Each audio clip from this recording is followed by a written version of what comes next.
اعوذ باللہ من الشیطان الرجیم بسم اللہ الرحمن الرحیم وللہ الحمد رب السماوات ورب الارض رب العالمین ولہ الکبریاء فی السماوات والارض وہو العزیز الحکیم اللہ اکبر اللہ اکبر اللہ اکبر لا الہ الا اللہ اللہ اکبر وللہ الحمد اللہ اکبر کبیرا والحمد للہ کثیرا وسبحان اللہ بکرۃ واصیلا ونشہد ان لا الہ الا اللہ وحدہ لا شریک لہ لا الہ الا اللہ وحدہ وصدق وعدہ ونصر عبدہ وعز جندہ وہزم الاحزاب وحدہ لا شیء قبلہ ولا شیء بعدہ لا الہ الا اللہ العظیم لا الہ الا اللہ الکریم ونشہد ان محمدا ابن عبد اللہ العربی الہاشمی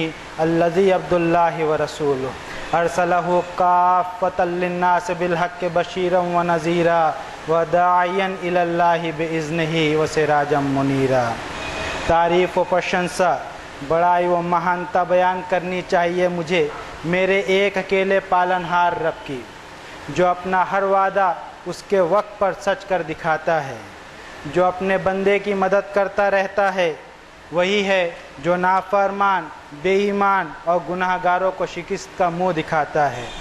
وہ ایسا مالک ہے جس کے پہلے کوئی نہیں، نہ ہی اس کے بعد کوئی، وہی اول، وہی آخر، وہی ظاہر، وہی باطن، ہر ایک کے اگلے پچھلے سارے کرموں کو وہ جانے، ہر ایک کے اندر باہر سے وہ واقف۔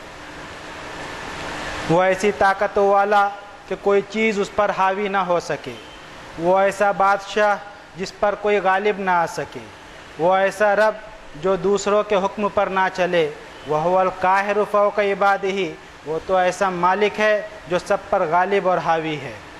وہ اتنا مہان ہے کہ کبھی اس پر کمزوری کی کیفیت نہ آئے۔ هُوَ اللَّهُ احد، وہ رب تو ایک اکیلا ہے۔ اللہ الصمد، جو سیلف سفیشینٹ ہے، جسے کسی کی کبھی کوئی ضرورت نہیں۔ لم یلد ولم یولد، وہ نہ تو کسی کی اولاد ہے نہ اس کی کوئی اولاد، جو بھی ہے وہ مخلوق اور غلام ہے۔ ولم یکن لہ کفوا احد، وہ ایسا رب جس کے برابر کوئی نہیں، جس کا کوئی جوڑ نہیں، جس کا نہ کوئی بدن ہے نہ آکار، جس کی نہ کوئی ابتدا ہے نہ انتہا، وہ کسی دور اور زمانے میں غائب نہیں، جس کے علم کے باہر کوئی چیز نہیں، جو کبھی غافل نہیں۔ لا یضل ربی ولا ینسا، جو نہ کبھی کوئی غلطی کرے نہ ہی کوئی چیز بھولے۔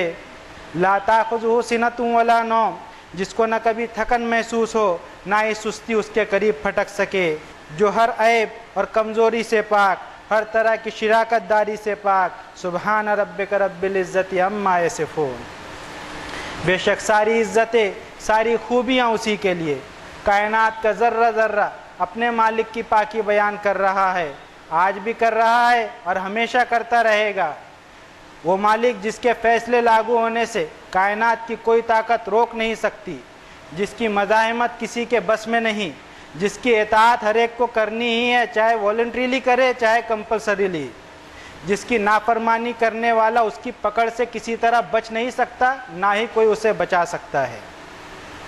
ایک ایک دانہ جو زمین کی تہہ میں بویا جاتا ہے، ایک ایک کونپل جو زمین سے نکلتی ہے، ایک ایک پتا جو درخت سے گرتا ہے، اور بارش کی ایک ایک بوند جو آسمان سے برستی ہے، وہ سب اس کے علم اور ریکارڈ میں ہیں۔ اسے یہ بھی پتہ ہوتا ہے کہ اس انسانیت کے قافلے میں کون کہاں سے ڈپارٹ ہو رہا ہے اور کون اس قافلے میں کہاں جڑ رہا ہے۔ اس نے ہر پیدا ہونے والے انسان کے لیے جنت بنائی ہے، لیکن اس جنت کو حاصل کرنے کے لیے انسان کا ٹیسٹ بھی رکھا ہے۔ لمیٹڈ آزادی دے کر انسان کو اللہ تعالیٰ نے اس دنیا میں پیدا فرمایا۔ اس کے پیدا کرنے کے سسٹم میں کبھی کوئی تبدیلی نہیں آتی، اور اس کا سسٹم ہے کہ اس نے ہر ایک کو نفس کا ڈیوائس دیا، اسے کامن سینس دیا۔ وَنَفْسٍ وَمَا سَوَّاهَا فَأَلْهَمَهَا فُجُورَهَا وَتَقْوَاهَا، انسان کو دھیان دینے کی ضرورت ہے ضمیر، انترآتما، کنسائنس اور اس کو ڈیزائن دینے والے خالق پر، جس نے اس ضمیر میں امبائب کر دیا اچھے اور برے، خیر اور شر، نگیٹو اور پازیٹیو، گناہ پر ابھارنے کی قوت اور گناہ سے بچنے کی سمجھ۔ اب انسان کو چاہیے کہ اس کے ضمیر میں اٹھنے والے سوالات کے جواب تلاش کرنے کے لیے وہ اپنے آس پاس کی چیزوں پر غور کرے. افلم یروا الی ما بین ایدیہم وما خلفہم من السماء والارض. کیا انسان اپنے آس پاس کی چیزوں پر، آسمان و زمین کی پیدائش پر غور و فکر نہیں کرتے؟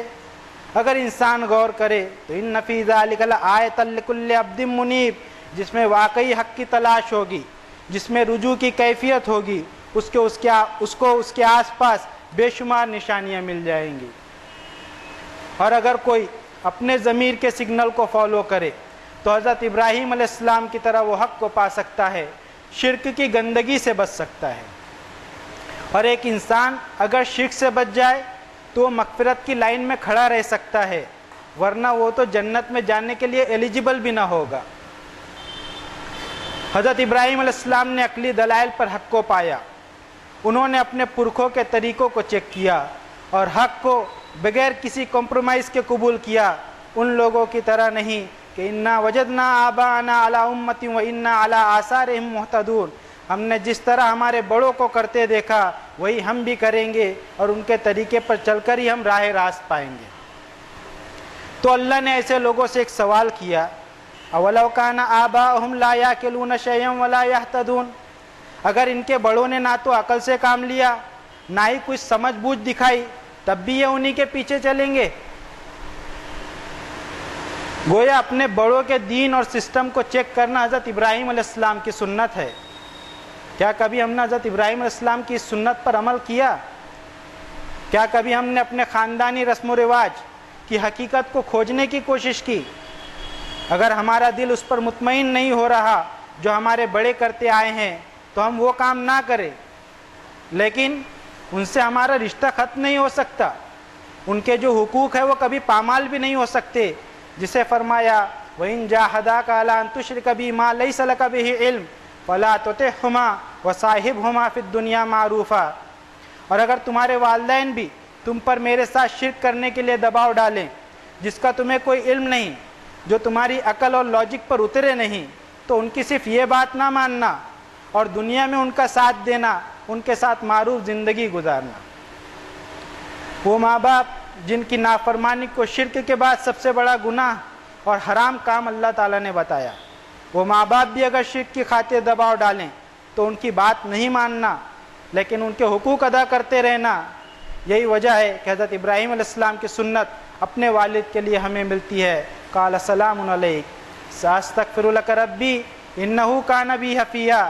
ابراہیم نے کہا ابو جی آپ پر اللہ کی سلامتی ہو، میں اپنے رب سے آپ کے لیے معافی کی دعا کرتا ہی رہوں گا، بے شک میرا رب بڑا مہربان ہے. یہ ہے وہ ملت ابراہیمی جس پر ہمیں عمل کرنا ہوگا. ہمارے مالک نے فرمایا قد کانت لکم اسوۃ حسنۃ فی ابراہیم والذین معہ. یقیناً ابراہیم اور ان کے ساتھیوں کی زندگی تمہارے لیے بہترین رول ماڈل، بہترین نمونہ زندگی ہے. اور اگر ہم ابراہیم کے رول ماڈل پر عمل کریں گے تو اللہ نے کہا عسى اللہ یجعل بینکم وبین الذین عادیتم منہم مودہ. اگر ابراہیم اور ان کے ساتھیوں کی طرح زندگی گزارو گے تو تمہارے درمیان اور ان لوگوں کے درمیان جن سے تمہارا من مٹاؤ اور دشمنی ہوگی اسے اللہ محبت، لگاؤ اور اٹیچمنٹ میں بدل دے گا. لیکن آج ہمارے پاس حضرت ابراہیم علیہ السلام کی سنت کے نام پر کیا چیزیں ہیں وہ ہر ایک کو پتہ ہے، لیکن ابراہیم علیہ السلام کی وہ سنتیں جو اللہ کی کتاب میں بتائی گئیں وہ ہمارے پاس شاید نہیں ہیں. ہمارے پاس وہ ایمانی اور اخلاقی سنت نہیں ہے جس سے دشمنوں کے دلوں کو جیتا جا سکے، جس سے نفرتوں کو محبت میں بدلا جا سکے، جس سے غیروں کو اپنا بنایا جا سکے. اور آج بھی اگر ہم ابراہیم علیہ السلام کی ان سنتوں کو اپنی زندگی میں اپنائیں جن کا تذکرہ اللہ تعالیٰ نے اپنی کتاب میں فرمایا تو آج کے حالات بھی بدل سکتے ہیں. اپنانی ہوگی ہمیں حضرت ابراہیم کی صداقت اور سچائی کی سنت جس کا تذکرہ اللہ نے یہ کہہ کر کیا انہ کان صدیقا نبیہ. بے شک ابراہیم سچائی کو عام کرنے والے نبی تھے جنہوں نے نمونہ پیش کیا کہ ہمیشہ سچائی پر قائم رہو، پھر چاہے سچائی ہمارے خود کے خلاف ہو، والدین کے خلاف ہو یا نیئر اینڈ ڈیئر ونس کے خلاف ہو. اپنانی ہوں گی ہمیں حضرت ابراہیم کی فرما برداری والی سنت جس کے بارے میں اللہ نے کہا ان ابراہیم کان امتن قانتا للہ حنیفا، بے شک ابراہیم اللہ کی فرما برداری میں پوری امت کے برابر تھے۔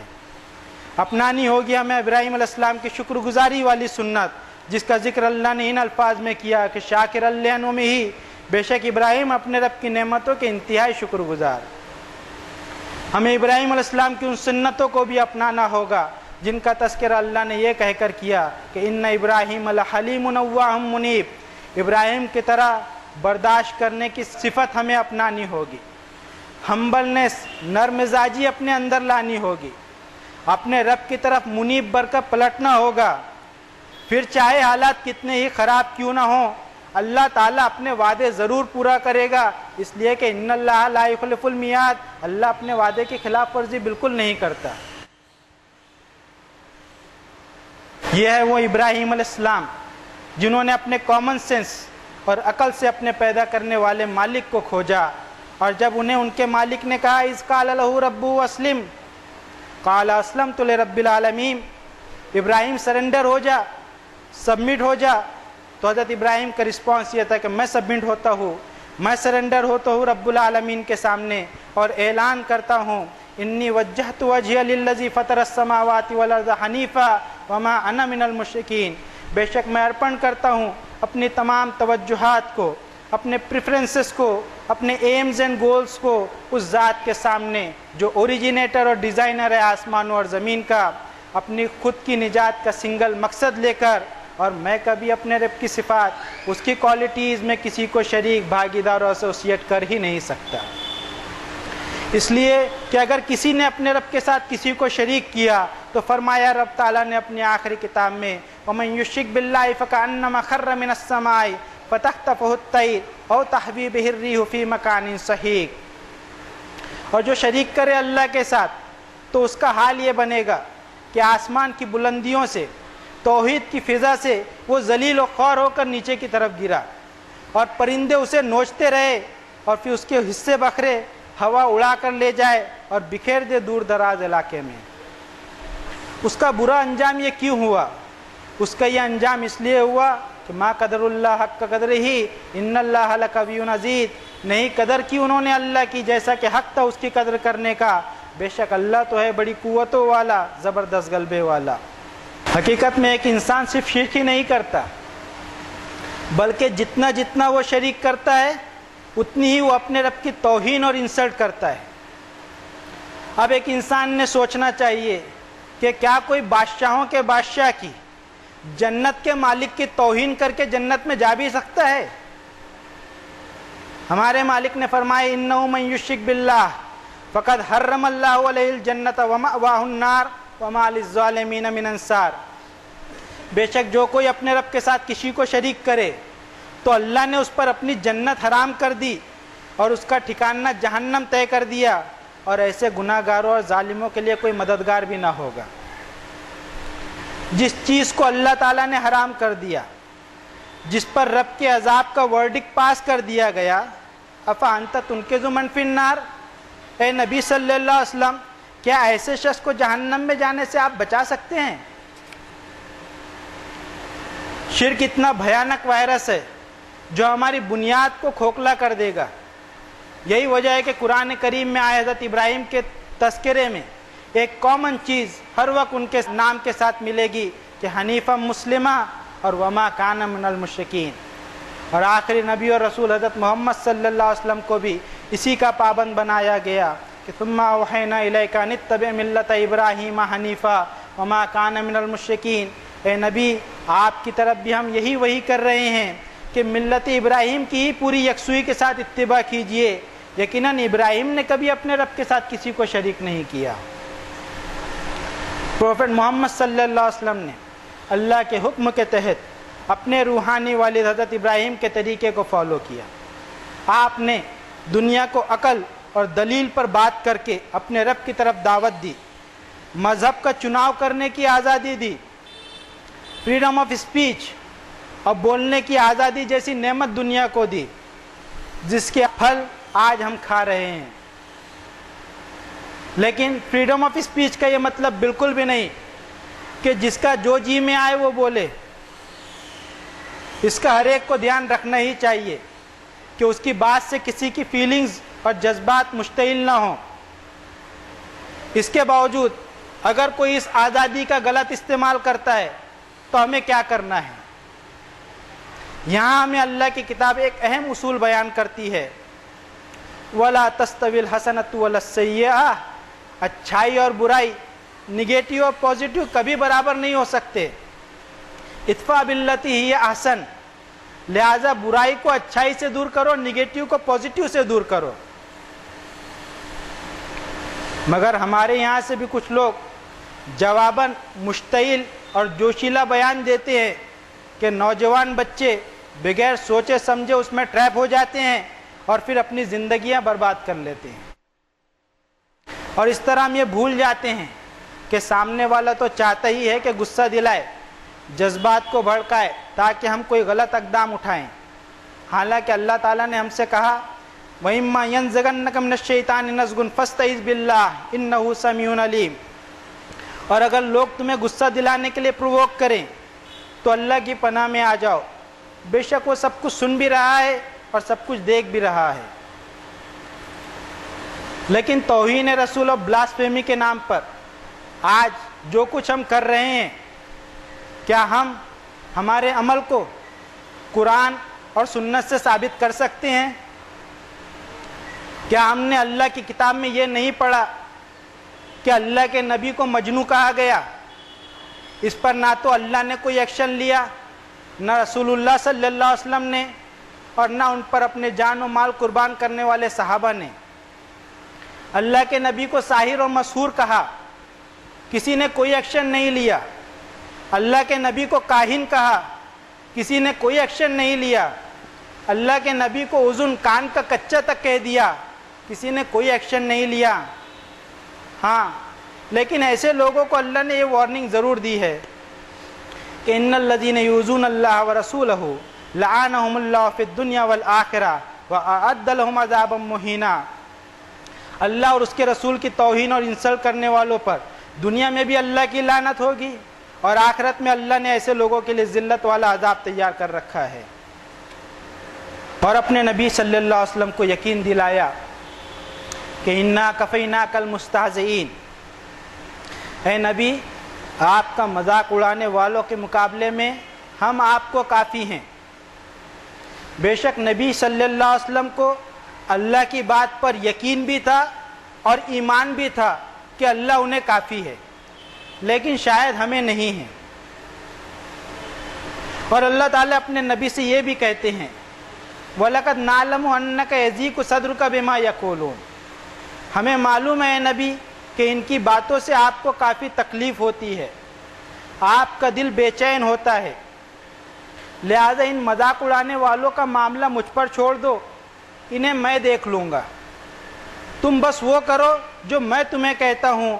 فَسَبِّحْ بِحَمْدِ رَبِّكَ وَكُن مِّنَ السَّاجِدِينَ وَاعْبُدْ رَبَّكَ حَتَّى يَأْتِيَكَ الْيَقِينُ، اپنے رب کی حمد بیان کرتے ہوئے تسبیح بیان کرو اور میرے حکم پر سر جھکا دو اور اپنے رب کی غلامی کرتے رہو یہاں تک کہ تم کو یقین آ جائے۔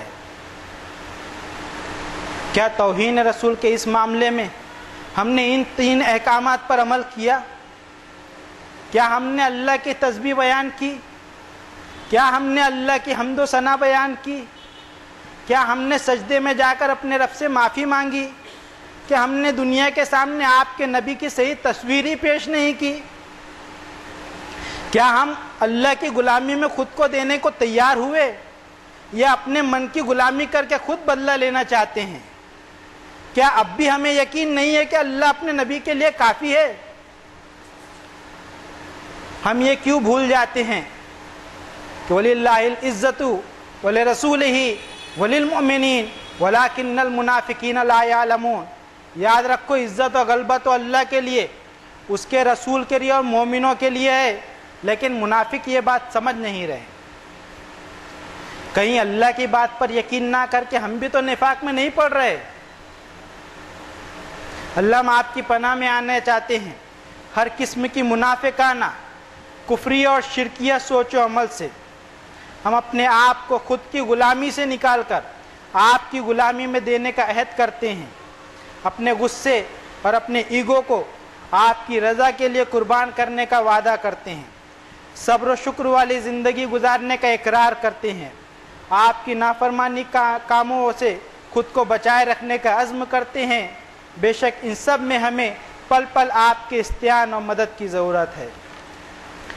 اللہ ہمارے قریبی ملک میں آئے ہوئے زلزلوں سے ہونے والی تباہی میں جن لوگوں نے اپنا جان و مال گنوایا ہے انہیں اللہ صبر جمیل عطا کر دیجیے، اور باقی بچے لوگوں کے لیے آسانیاں پیدا فرمائیے، انہیں اور ہم سب کو ہر قسم کی آزمائشوں اور پریشانیوں سے بچائے رکھیے۔ اللہم واحفظنا من کل بلاء الدنیا وعذاب الآخرہ۔ بارک اللہ لنا ولکم فی القرآن العظیم ونفعنا وإیاکم بالآیات والذکر الحکیم انہ تعالی جواد کریم ملک بر رؤوف رحیم۔ اقول قولی ھذا واستغفر اللہ لی ولکم ولسائر المؤمنین فاستغفروہ انہ ھو الغفور الرحیم۔